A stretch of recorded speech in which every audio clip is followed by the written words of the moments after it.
அன்பர்களே, ஆண்டவராகிய இயேசு கிறிஸ்துவின் நாமத்தில் உங்களுக்கு மனம் நிறைந்த வாழ்த்துக்களை தெரிவித்துக் கொண்டு சத்திய வசனம் திருமறை பாட நிகழ்ச்சிக்கு உங்களை அன்போடு அழைக்கிறோம். சத்திய வசனம், இது தேவனின் வசனம். நாம் சோர்ந்து போகையில் கரம் கொடுக்கும் நம் தேவனின் வசனம், நம் தேவனின் வசனம். கர்த்தர் சாமுவேலை நோக்கி, இஸ்ரவேலின் மேல் ராஜாவா இராதபடிக்கு நான் புறக்கணித்து தள்ளின சவுலுக்காக நீ எந்த மட்டும் துக்கித்துக் கொண்டிருப்பாய்? நீ உன் கொம்பை தைலத்தால் நிரப்பிக் கொண்டு வா. பெத்லகேமியனாகிய ஈசாயினிடத்துக்கு உன்னை அனுப்புவேன். அவன் குமாரரில் ஒருவனை நான் ராஜாவாக தெரிந்து கொண்டேன் என்றார்.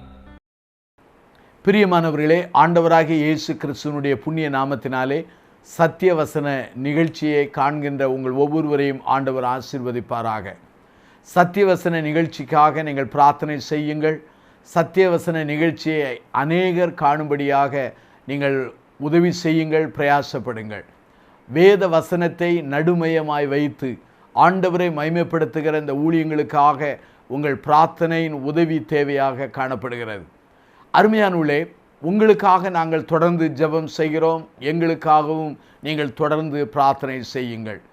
இன்றைக்கு தாவீதினுடைய சாட்சிகளை பற்றி நான் சொல்ல விரும்புகிறேன். தாவீதை குறித்து அநேகர் சொன்ன சாட்சிகளை இன்றைக்கு உங்களோடு கூட விவரமாக நான் சொல்ல விரும்புகிறேன். பிரியமானவர்களே, தாவீதின் பெயர் என்ன? அங்கே தேவனுடைய தாசன் என்று அழைக்கப்பட்டார். நம்முடைய ஆண்டவராக இயேசு கிறிஸ்துவுக்கு பெயர் என்னவென்றால் தாவீதின் குமாரன் என்று அழைக்கப்பட்டார். அவ்வளவு சிறந்த பெயரை உடைய இந்த தாவீதை குறித்து அநேக விதமான சாட்சிகளை சொல்லி இருப்பதை நான் திருமுறையிலே வாசிக்க ஆண்டவர் உதவி செய்தார். 1 சாமுவேல் 16ஆம் அதிகாரத்தை எடுத்து வைத்துக் கொள்ளுங்கள். அங்கே 1வது வாக்கியத்திலே சொல்லப்படுகிறது, இதோ பெத்லெகேம் ஊரானாகிய ஈசாயினிடத்திற்கு உன்னை நான் அனுப்புவேன். அவன் குமாரரில் ஒருவனை நான் ராஜாவாக தெரிந்து கொண்டேன். இங்கே தாவீதை குறித்து கர்த்தர் சொல்கிற ஒரு வார்த்தை ஒருவன் என்று வருகிறது. 1 சாமுவேல் 16ஆம் அதிகாரத்தை எடுங்கள். 11 தாவீதை குறித்து அவனுடைய தகப்பன் சொல்கிறான், எல்லாருக்கும் இளையவன் ஒருவன் இருக்கிறான், அவன் ஆடுகளை மேய்த்து கொண்டிருக்கிறான். தாவீதின் தகப்பனான ஈசாய் தாவீதை குறித்து ஒருவன் என்று சொல்கிறார். அதே போல சவுலுடைய ஊழியக்காரன் ஒருவன் தாவீதை குறித்து இவ்வாறு சொல்கிறார். 1 சாமுவேல் 16ஆம் அதிகாரத்திலே 18 பாருங்கள். இதோ பெத்லெகேம் ஊரானாகிய ஈசாயின் குமாரன் ஒருவனை கண்டிருக்கிறேன். இங்கே ஒருவன் என்கிற வார்த்தையை அங்கு சவுலின் வேலைக்காரன் தாவீதை குறித்து சொல்கிறார். ஆகவே இந்த 3 தரப்பு சாட்சிகளை இன்றைக்கு நாம் கற்றுக்கொள்ளப் போகிறோம். தாவீதை குறித்து முதலாவது ஆண்டவர் கொடுக்கிற சாட்சி என்ன? ஈசாயின் குமாரனின் ஒருவனை நான் ராஜாவாக தெரிந்து கொண்டேன். ஆகவே இந்த தாவீது என்பவன் தேவனால் தெரிந்து கொள்ளப்பட்டவன், தேவனால் அழைக்கப்பட்டவன், தேவனால் முன்குறிக்கப்பட்டவன். தேவன் தன்னுடைய ராஜ்யத்தை, தன்னுடைய ஜனத்தை ஆளுவதற்காக தெரிந்து கொண்ட 2வது ராஜாவாக அவனை தெரிந்து கொண்டார். 1 சாமுவேலின் புஸ்தகத்தை நீங்கள் எடுத்து வாசித்து பாருங்கள்.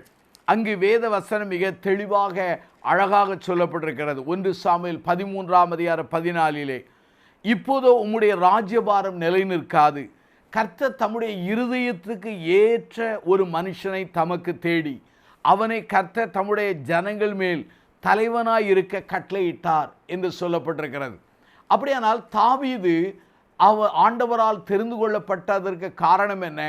அவன் தேவனுடைய இருதயத்துக்கு ஏற்றவனாக அவன் காணப்பட்டான் என்பதை திருமறையிலிருந்து நம்மால் புரிந்து கொள்ள முடிகிறது.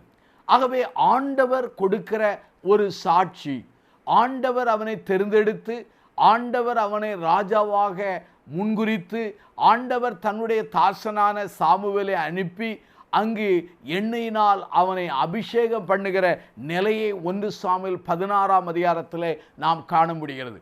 கர்த்தர் தாவீதை குறித்து கொடுக்கிற சாட்சி என, அவனை நான் தெரிந்து கொண்டேன். பிரியமானவர்களே, தெரிந்து கொள்ளப்பட்டவன் தான் இந்த தாவீது. 2 காரியத்தை உங்களுக்கு நான் சொல்ல விரும்புகிறேன். ஒன்று கேரக்டர், குணநலங்கள். இன்னொன்று ரெப்புடேஷன், அதாவது புகழ் அல்லது புகழ்ச்சியான வார்த்தைகள். நம்முடைய வாழ்க்கையிலே மனிதர்கள் நம்மை குறித்து சொல்லுகிற காரியங்கள் புகழ் வார்த்தைகள். நாம் நம்மை குறித்து சொல்கிற வார்த்தைகள் சுய புகழ்ச்சியான வார்த்தைகள். ஆனால் இந்த புகழ்ச்சியான இந்த வார்த்தைகள் என்பது அதை வித்தியாசமாய் விளக்க விரும்புகிறேன். ஆபிரகாம் லிங்கன் ஒருமுறை சொல்லும்போது சொன்னார், கேரக்டர் என்பது, குணநலன் என்பது ஒரு மரமாகும். ஆனால் புகழ்ச்சியான இந்த வார்த்தைகள் அல்லது புகழ் என்பது மரத்தினுடைய நிழல் என்று சொன்னார். அதே சமயத்தில் ஸ்பெர்ஜன் என்கிற ஒரு அருமையான பக்தன் இவ்வாறு சொல்லியிருக்கிறார். என்ன சொல்லியிருக்கிறார் என்றால், கர்த்தர் நம்மை பார்ப்பது அது உண்மையாகவே கேரக்டரின் தன்மை. நாம் நம்மை குறித்து எண்ணுவதல்ல, கர்த்தர் என்னை குறித்தும் உங்களை குறித்தும் அவர் உண்மையாக மதிப்பிட்டு சொல்லுகிறது நம்முடைய உள்ளான மனிதனுடைய அந்த குணநலத்தை வெளிப்படுத்துகிறதாக இருக்கிறது. கர்த்தர் நம்மை பார்த்து சொல்லுகிற காரியங்கள் நம்முடைய உள்ளான மனிதனை குணநலங்களை பார்த்து சொல்கிற அந்த நிலையிலே காணப்படுகிறது. இங்கே 1 சாமுவேல் 16ஆம் அதிகாரம் 1வது வாக்கியத்தில் என்ன சொல்லப்படுகிறது என்றால், கர்த்தர் சொல்கிறார், நான் ஈசாயின் குமாரரில் ஒருவனை தெரிந்து கொண்டேன். அந்த ஒருவன் யார் என்பதை சாமுவேல் பின்னாக அறிந்து கொண்டார். அருமையான என் சகோதர சகோதரிகளே, ஆண்டவர் உங்களை குறித்து சொல்கிற சாட்சி என்ன? மற்றவர்கள் உங்களை குறித்து சாட்சி சொல்லலாம். உங்களை குறித்து நீங்கள் புகழ்ச்சியோடு சாட்சியாக சொல்லலாம். ஆண்டவர் உங்களை குறித்து என்ன சொல்கிறார்? நீதிமொழியின் புஸ்தகம் 31ஆம் அதிகாரம் 30 நீங்கள் வாசிக்கும் பொழுது, கர்த்தருக்கு பயப்படுகிற ஸ்திரியே புகழப்படுவாள் என்று சொல்லப்படுகிறது. ஆகவே கர்த்தருக்கு பயந்து கர்த்தருக்கு பிரியமாய் வாழும் பொழுது கர்த்தர் நம்மை தேர்ந்தெடுத்து கர்த்தர் நம்மை குறித்து சாட்சி கொடுக்கிறவராய் இருக்கிறார். ஆகவே மனிதனுடைய சாட்சிகளை கண்டு, மனிதனுடைய புகழ்ச்சியான வார்த்தைகளை கண்டு நாம் ஏமாந்து விடாதபடி எச்சரிக்கையாக இருக்க வேண்டும். நம்முடைய ஆண்டவராகி இயேசு கிறிஸ்து சொல்லும்போது சொல்லியிருக்கிறார், மனிதர்கள் உங்களை குறித்து புகழ்ச்சியோடு பேசும் பொழுது, அங்கு சொல்லும் பொழுது அது நமக்கு ஐயோ என்கிற பொருளிலே நம்முடைய ஆண்டவர் வாக்கு உரைத்திருக்கிறார். ஆகவே இன்றைக்கு புகழுகிற மனிதர்கள் நாளைக்கு எதிர்காலத்திலே இகழலாம். நம்முடைய ஆண்டவராக இயேசு ஆனவர் கழுதை மேல் பவனி செய்யும்போது ஓசனா என்று சொன்னவர்கள்தான் பின்னாலே அவரை சிலுவையிலே அடித்து கொல்வதற்கு அவர்கள் ஓலமிட்டதை திருமறையிலே நாம் வாசிக்க முடிகிறது. ஆகவே மக்கள் கொடுக்கிற புகழ் வார்த்தை அல்ல, மக்கள் கொடுக்கிற சாட்சியின் வார்த்தை அல்ல, நீங்கள் உங்களை குறித்து சொல்கிற சாட்சியின் வார்த்தை அல்ல, உங்களை குறித்து நீங்களே எழுதி பேசுகிற புகழ் காரியங்கள் அல்ல. ஆண்டவர் என்னை குறித்தும் உங்களை குறித்தும் அவர் சாட்சி சொல்லத்தக்கதாக நம்முடைய வாழ்க்கையில வாழ அழைக்கப்படுகிறோம். இங்கே தாவீது கர்த்தரிடத்திலே அவன் சாட்சி பெற்றவன், கர்த்தரால் புகழப்பட்டவன், கர்த்தரால் தெரிந்து கொள்ளப்பட்டவன் என்று சொல்லப்பட்டவன், கர்த்தர் தன் இருதயத்துக்கு ஏற்றவன் என்று அவனை குறித்து சொன்ன அந்த காரியத்தை திருமுறையிலே பார்க்கிறோம். இரண்டாவது இன்னொரு சாட்சி வருகிறது. 1 சாமுவேல் 16ஆம் அதிகாரத்தில் பாருங்கள். 7 குமாரர்கள் சாமுவேலுக்கு முன்பாக கடந்து போனார்கள். கர்த்தர் சொல்லுகிறார், இந்த 7 பேரை நான் தெரிந்து கொள்ளவில்லை. அப்பொழுது சாமுவேல் யோசிக்கிறான், இன்னும் வேறு யாராவது குமாரன் இருக்கிறார்களா என்று கேட்டபோது ஈசா என்கிற தாவீதின் தகப்பன் சொல்கிறான், இளையவன் ஒருவன் இருக்கிறான், அங்கே அவன் ஆடுகளை மேய்த்து கொண்டிருக்கிறான் என்று சொல்கிறார். இங்கே தாவீது என்கிற அந்த பெயரை கூட அவன் சொல்லவில்லை.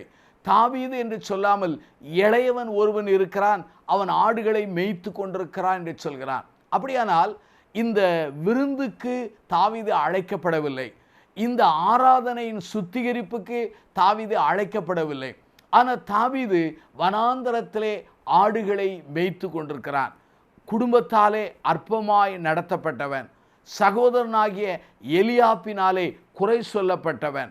அதே போல சவுல் ராஜா தாவீதின் உருவத்தை பார்த்தவுடனே அந்த கோலியாத்தை மேற்கொள்வதற்கு உனக்கு தகுதி இல்லை, நீ சிறு பிள்ளையாண்டான் என்று சொல்லி அவனை தவறாக மதிப்பீட்டு செய்கிறான். அப்படிப்பட்ட நிலையில் வாழ்ந்தவன் தாவீது. 1 சாமுவேல் அங்கே 17ஆம் அதிகாரத்திலே 12வது வாக்கியத்திலே கோலியாத்து தாவீதின் உருவத்தை பார்த்து அசட்டை பண்ணப்படுகிறான். ஆகவே அற்பமாக எண்ணப்பட்டவன், குறை சொல்லப்பட்டவன், குறைவாக மதிப்பிடப்பட்டவன், அதே சமயத்திலே அசட்டை பண்ணப்பட்டவன். இந்த மனிதனை குறித்து அவன் தகப்பன் சொல்கிற காரியம் என்ன? ஒருவன் இருக்கிறான், எல்லாருக்கும் இளையவன் இருக்கிறான், ஆனால் அவன் ஆடுகளை மேய்த்து கொண்டிருக்கிறான் என்று சொல்லி சாதாரணமாய் சொல்கிறான். அருமையானுள்ளே, நம்முடைய குடும்பத்திலே, நம்முடைய உறவினர்கள் மத்தியிலே, நம்முடைய இனத்தின் மத்தியிலே, நம்முடைய குடும்ப மக்கள் மத்தியிலே இன்றைக்கு அற்பமாக எண்ணப்பட்ட நிலையிலே நாம் காணப்படலாம். இவன் சாதாரணமானவன், இவன் ஒன்றுக்கு உதவாதவன், இவன் பலவீனமானவன், இவனுடைய வாழ்க்கையிலே இவன் அழைப்பதற்கு இவன் தகுதி உள்ளவன் அல்ல என்றெல்லாம் மக்கள் உங்களை குறித்து நம்மை குறித்து விமர்சித்து பேசுகிறவர்களாக இருக்கலாம். அல்லது அநேகர் தங்கள் விருந்துகளுக்கும் விழாக்களுக்கும் குடும்ப சம்பவங்களுக்கும் உங்களை அழைக்காத நிலையிலே அற்பமாய் நீங்கள் நடத்தப்பட்டிருக்கலாம். நீங்கள் தவறாக குறை சொல்லப்பட்டிருக்கலாம். உங்களுடைய திறமைகள் தாளந்துகள் மக்களாலே தவறாக மதிப்பிடப்பட்டிருக்கலாம். உங்கள் உருவத்தை தோற்றத்தை கண்டு அநேகர் அசட்டை பண்ணப்பட்டிருக்கலாம். இது குடும்பமானது கொடுத்த சாட்சியாக காணப்படுகிறது. இளையவன் ஒருவன் இருக்கிறான், அவன் ஆடுகளை மேய்த்து கொண்டிருக்கிறான். இளையவன் ஒருவன் இருக்கிறான், அவன் ஆடுகளை மேய்த்து கொண்டிருக்கிறான். இந்த இரண்டாவது சாட்சி. ஆகவே இந்த குடும்பத்தின் மூலமாய் பெற்ற அந்த வார்த்தையிலே நாம் கற்றுக்கொள்ள வேண்டிய ஒரு தியானம் என்னவென்றால், அற்பமாக எண்ணப்பட்டவர்களை ஆண்டவர் தேர்ந்தெடுத்து அவர் நம்மை பயன்படுத்த வல்லமுள்ளவராயிருக்கிறார். மனிதர்கள் அற்பமாய் எண்ணலாம். கர்த்தருடைய கண்களிலே தயவு கிடைத்தால் போதும், கர்த்தர் நம்மை உயர்த்துவார். யோசேப்பை வாழ்க்கையிலே யோசேப்பை குறித்து அவன் சகோதரர்கள் அற்பமாக எண்ணினார்கள். ஆனால் கர்த்தர் அவனை உயர்த்தி எல்லா சகோதரர்களும் அவன் பாதத்தில் விழுந்து வணங்கும்படியான ஒரு சூழ்நிலையை உருவாக்கினார். உங்களை அநேகர் அற்பமாக எண்ணலாம், கலங்காதிருங்கள். இந்த உலகத்திலே அநேக சரீரத்தின் அடிப்படையிலே பிறரை அற்பமாக எண்ணுகிறார்கள். சிலர் பணத்தின் அடிப்படையிலே சிலரை அற்பமாக எண்ணுகிறார்கள். சிலர் ஊழியத்தின் அடிப்படையிலே பலரை அற்பமாக எண்ணுகிறார்கள். சிலர் தங்களுடைய ஐஸ்வர்யம் ஆடையின் தோற்றத்திலே பலரை அற்பமாக எண்ணுகிறார்கள். அற்பமாக பிறரை எண்ணாதிருங்கள். அற்பமாக எண்ணுவது மகா பெரிய பாவம் என்பதை நாம் புரிந்து கொள்ள அழைக்கப்படுகிறோம். ராகேல் லேயாளை அற்பமாய் எண்ணினாள். என்ன நடந்தது என்று நமக்கு தெரியும். தேவாலயத்திலே 2 பேர் ஜெபிக்க போனார்கள். அங்கே ஆயக்காரனே பரிசேயன் அற்பமாக எண்ணினான். பிரியமானவர்களே, ஆண்டவருடைய ஆலயத்திலே ஒருவன் மினுக்கு வஸ்திரமும் பொன் மோதிரம் போட்டு கொண்டு வந்தான். அவனுக்கு ஆலயத்திலே உயர்ந்த ஸ்தானம் கொடுத்தார்கள். கந்தையான ஆடை தரித்தவனை தூரத்தில் போய் நில், இங்கே பாதபடியில் உட்கார் என்று சொன்னார்கள். அங்கே பணக்காரர்களுக்கு முன்பாக ஒரு ஏழை விசுவாசி அற்பமாக எண்ணப்பட்டான். ஆனால் கர்த்தர் அற்பமாய் எண்ணுகிறவர்கள் மேலே கரிசனை உள்ளவராக இருக்கிறார். இந்த செய்தியை கண்டு கேட்டுக்கொண்டிருக்கிற வாலிப தங்கையே, வாலிப சகோதரியே, என் தகப்பனே, தாயே, என் நண்பர்களே, உங்கள் வாழ்க்கையிலே நீங்கள் அற்பமாக எண்ணப்பட்டாலும் கர்த்தர் உங்களை கண்டுபிடித்து உங்களை தெரிந்து கொண்டவன் என்றும் எனக்கு பிரியமானவனும் என்றும் அழைக்கிறார். 2 சாட்சியை சொன்னேன். ஒன்று தேவன் கொடுக்கிற சாட்சி, 2வது குடும்பம் கொடுக்கிற சாட்சி, 3வது இன்னொரு சாட்சியை சொல்ல விரும்புகிறேன். 1 சாமுவேல் 16ஆம் அதிகாரம், அங்கே 18வது வாக்கியத்தை வாசிக்கிறேன். இதோ பெத்லேம் ஊரானாகிய ஈசாயின் குமாரன் ஒருவனை கண்டிருக்கிறேன். இங்கே சவுல் ராஜாவை குறித்து சொல்லப்படுகிறது. தாவீது சாமுவேலாலே அபிஷேகம் பண்ணப்பட்டார். அபிஷேகம் பண்ணப்பட்ட போது கர்த்தர் தாவீதின் மேலே ஆவியானவர் தங்கியிருந்தார். அப்படி தங்கி இருந்த பொழுது அந்த சூழ்நிலையிலே சவுல் ராஜாவை விட்டு தேவ ஆவியானவர் விலகிவிட்டார். ஆகவே தேவனால் விடப்பட்ட பொல்லாத ஆவி சவுல் ராஜாவை அலக்கழித்தது அல்லது கலங்க பண்ண ஆரம்பித்தது. இந்த சமயத்திலே சவுல் ராஜா சொல்கிறார், தன் ஊழியக்காரரை பார்த்து, நன்றாய் வாசிக்கத்தக்க ஒருவனை தேடி என்னிடத்தில் கொண்டு வாருங்கள் என்று சொன்னான். இங்கேயும் ஒருவன் என்கிற வார்த்தை வருகிறது. அப்போதான் சவுலுடைய வேலைக்காரர்களில் ஒருவன் சொல்கிறான், பெத்லேம் ஊரானாகிய ஒருவனை நான் கண்டிருக்கிறேன். அவன் வாசிப்பதிலே தேறினவன், அவன் பராக்கிரமசாலி, யுத்த வீரன், காரிய சமர்த்தன், அவன் சௌந்தரியம் உள்ளவன், கர்த்தர் அவனோடு கூட இருக்கிறார் என்று சொன்னான். அப்படியானால் அங்கே சமுதாயத்தில் இருக்கிற சவுல் ராஜாவினுடைய வேலைக்காரன் ஒருவன் அருமையாக தாவீதை குறித்து சாட்சி சொல்கிறான். கர்த்தர் தாவீதை குறித்து நல்ல சாட்சி சொன்னார். குடும்பத்தார் அற்பமான ஒரு சாட்சியை சொல்லி இருக்கலாம். ஆனால் இங்கே சமுதாயத்தில் இருக்கிற ராஜாவின் கீழே இருக்கிற ராஜரீக அதிகாரியில் ஒருவன் இந்த தாவீதை குறித்து சாட்சி சொல்கிறான். நாம் கர்த்தருக்குள்ளே வாழ்வோமானால் ஏற்ற காலங்களிலே கர்த்தர் உயர்த்துவார். நாம் கர்த்தருக்குள்ளே வாழ்வோமானால் நம் மூலமாய் அவரை குறித்த நற்வாசனை உலகமெங்கும் அது வீச தொடங்கும். இங்கே தாவீது கர்த்தரோடு இருந்து கர்த்தருடைய ஆவியானவர் அவனோடு கூட இருந்ததினாலே அங்கே சவுல் ராஜாவின் வேலைக்காரன் அழகாய் சொல்கிறான், பெத்லெகேம் ஊரானாகிய ஒருவனை நான் கண்டிருக்கிறேன். அங்கே ஒருவன் என்று வந்தாலும் அந்த ஒருவன் யார் என்றால் தாவீது தான். 1 சாமுவேல் 16:19 பாருங்கள். ஈசாயினிடத்திலே சவுல் ஆட்களை அனுப்பி, ஆட்டு மந்தையில் இருக்கிற உன் குமாரனாகிய தாவீதை என்னிடத்தில் அனுப்பு என்று சொன்னான்.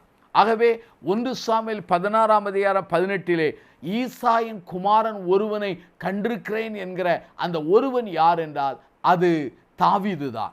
அந்த தாவீதை குறித்து தான் சவுல் ராஜாவின் வேலைக்காரன் இவ்வளவு சொல்கிறான். அந்த சவுல் ராஜாவின் வேலைக்காரன் தாவீதை குறித்து சொல்லுகிற அந்த சாட்சியை உங்களுக்கு நான் வாசிக்கிறேன். 1 சாமுவேல் 16:18 பாருங்கள். இதோ பெத்லெகேமியனாகிய ஈசாயின் குமாரன் ஒருவனை கண்டிருக்கிறேன். அவன் வாசிப்பதில் தேறினவன். அலக்களித்து கலங்கி கொண்டிருந்த சவுல் ராஜாவுக்கு இசையின் மூலமாய் அமைதி கொடுக்கிற ஒரு மனிதன் தேவை. ஆகவே அந்த மனிதனை இவர்கள் தேடினார்கள். அப்போதுதான் தாவீதை குறித்து சொல்லப்படுகிறது, அவன் வாசிப்பதில் அவன் தேறினவன். உண்மையாகவே வனாந்தரத்திலே கர்த்தரை ஆராதித்த ஒரு மனிதன். இரண்டாவதாக அவன் பராக்கிரமசாலி, மிக தைரியமான யுத்தம் செய்கிற ஒரு வீரன் என்பதை சொல்லப்படுகிறது. அவன் யுத்த வீரன். அது மாத்திரமில்லாமல் காரிய சமர்த்தன். அவன் எதை செய்தாலும் காரிய சித்தியோடு செய்து முடிக்கிறவன், மிக அழகு உள்ளவன். அதற்கு மேலாக கர்த்தர் அவனோடு கூட இருக்கிறார் என்று சொல்லப்பட்டிருக்கிறது. பிரியமானவர்களே, இந்த 3 சாட்சியை பாருங்கள். முதலாவது கர்த்தர் கொடுத்த சாட்சி, இரண்டாவது தகப்பன் கொடுத்த சாட்சி, மூன்றாவது சமுதாயம் கொடுத்த சாட்சி. இந்த 3 சாட்சிகளிலுமே ஆண்டவர் தாவீதோடு இருந்த காரியத்தை 2 சாட்சிகள் வழியாக நாம் காண முடிகிறது. ஆகவே தாவீதின் வாழ்க்கையிலே திறமைகள் இருந்தது. திறமைக்கு மேலாக ஆண்டவர் அவனோடு கூட இருந்தார். அருமையானவர்களே, திறமைகள், தாளந்துகள் 2 வகைப்படும். ஒன்று ஆண்டவர் கொடுக்கிற தாளந்துகள், இரண்டாவது இயற்கை தாளந்துகள். இயற்கை தாளந்துகள் பிறந்ததிலிருந்து நம்மோடு இருந்து செயல்படுகிற வெளிப்படுகிற அந்த தாளந்துகள் இயற்கை தாளந்துகள்.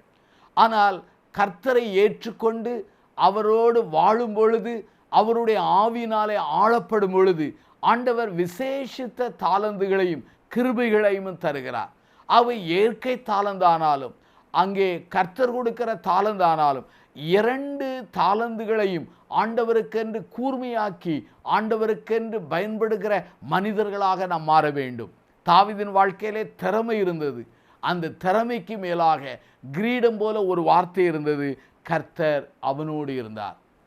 அருமையானவர்களே, சமுதாயம் உங்களை பார்த்து உங்களோடு கர்த்தர் இருக்கிறார் என்று சொல்லுகிற அந்த நிலைப்பாடு நம்முடைய வாழ்க்கையிலே உண்டா? நம்மை குறித்து நாம் சாட்சி சொல்லலாம், நம்மை குறித்து மற்றவர்கள் சாட்சி சொல்ல வேண்டும். நம்மோடு கர்த்தர் இருக்கிறதை குறித்தும், நம்முடைய தாளந்துகளை குறித்தும், கர்த்தர் நம்மை பயன்படுத்துகிற அந்த காரியங்களை குறித்தும் சாட்சி சொல்ல அழைக்கப்படுகிறோம். ஆகவே சாட்சியான காரியங்கள் மிக முக்கியமானது. இதைத்தான் அப்போஸ்தலர் 1:8 சொல்லப்படுகிறது. பரிசுத்த ஆவியானவர் உங்களிடத்தில் வரும்போது நீங்கள் பலனடைந்து எருசலேமிலே, யூதியாவிலே, சமாரியாவிலே நீங்கள் பூமியின் கடைசி பரிந்தும் எனக்கு சாட்சியாக இருப்பீர்கள் என்று சொல்லப்படுகிறது. ஆகவே ஆவியானவர் தாவீதோடு இருந்தபோது அவனுடைய வாழ்க்கையிலே உண்மையான சாட்சியாக மாறினான். அருமையானவர்களே, கர்த்தர் கொடுக்கிற சாட்சி, குடும்பம் கொடுக்கிற சாட்சி, மூன்றாவது அங்கே சவுல் ராஜாவின் வேலைக்காரன் கொடுக்கிற சாட்சி. உங்கள் சாட்சி, என் சாட்சி எப்படி இருக்கிறது? நம்முடைய சாட்சி மூலமாய் கர்த்தர் மகிமைப்படுகிறாரா? நம்முடைய வாழ்க்கையின் மூலமாய் தேவநாமம் தூசிக்கப்படுகிறதா? வார்த்தையினாலோ, வாழ்க்கையினாலோ, நடக்கையினாலோ, வாழ்க்கையின் ஒவ்வொரு பகுதிகள் மூலமாய் ஆண்டவருக்கு நம்மை உயர்த்தி காண்பிக்கத்தக்கதாக தேவ பயத்தோடும் தேவ நடுக்கத்தோடும் நாம் வாழும் பொழுது நம்முடைய வாழ்க்கை ஆசீர்வாதமாகும். நம் மூலமாய் கர்த்தருடைய நாமமும் உயர்த்தப்படும், கர்த்தருடைய ராஜ்யம் கட்டப்படும். ஆகவே நல்ல சாட்சி உள்ளவர்களாய் வாழ கர்த்தர் உங்களை அழைக்கிறார். கர்த்தர் கொடுக்கிற சாட்சியை காத்து கொள்ளுங்கள். குடும்பத்தார் உங்களை எப்படி சாட்சி சொன்னாலும் கர்த்தருடைய கிருபை உங்களோடு இருக்க வாழ்ந்து கொள்ளுங்கள். உங்களுடைய வாழ்க்கையில கர்த்தரோடு வாழ்வீர்களானால் சமுதாயம் உங்கள் திறமைகளையும் உங்கள் சாட்சியும் கண்டு அவங்களை பார்த்து புகழக்கூடிய கிருபைக்கு ஆண்டவர் உங்களை கொண்டு வருவார். அருமையானவர்களே, நாம் கர்த்தருடைய கிருபையினால் கிடைக்கிற அந்த சாட்சிக்கு நேராக ஒப்புவித்து நாம் பிரார்த்தனை செய்வோம். ஜீவனுள்ள பிதாவே, இந்த நல்ல நாளுக்காக நாங்கள் நன்றி சொல்கிறோம். ஆண்டவரே, இந்த தாவீதை குறித்து 3 பேர் சாட்சி சொன்னார்கள். கர்த்தர் கொடுத்த சாட்சி, குடும்பம் கொடுத்த சாட்சி, ஆண்டவரே ராஜாவின் வேலைக்காரன் கொடுக்கிற இந்த 3 சாட்சிகளை நாங்கள் அறிந்து கொண்டோம். நாங்கள் கர்த்தரால் சாட்சியை பெற்றுக்கொள்ளவும், ஆண்டவரே மற்ற மக்கள் மூலமாய் நல்ல சாட்சி உள்ளவர்கள் என்று அழைக்கப்படவும் எங்களுக்கு கிருபை தாரும். எங்களுடைய பலவீனங்களை, எங்களுடைய குறைகளை மேற்கொள்ள எங்களுக்கு ஆவியானுடைய ஒத்தாசையை தாரும். குமாரனுடைய இரத்தத்தினால் எங்களை கழுவி சுத்திகரித்து எங்களை புதுப்பியும். எங்களுடைய உள்ளான மனிதன் கிறிஸ்து இயேசுவுக்குள் பலப்பட எங்களுக்கு கிருபை கொடும். எல்லாவற்றையும் எங்கள் ஆண்டவரும் இரட்சகருமான இயேசுவின் நாமத்தினாலே தாழ்த்தி ஜெபம் செய்கிறோம். ஜீவனுள்ள பிதாவே, ஆமென். இந்த புத்தகம் பற்றிய விபரங்களுக்கு சத்திய வசனம் அலுவலகத்தை தொடர்பு கொள்ளவும்.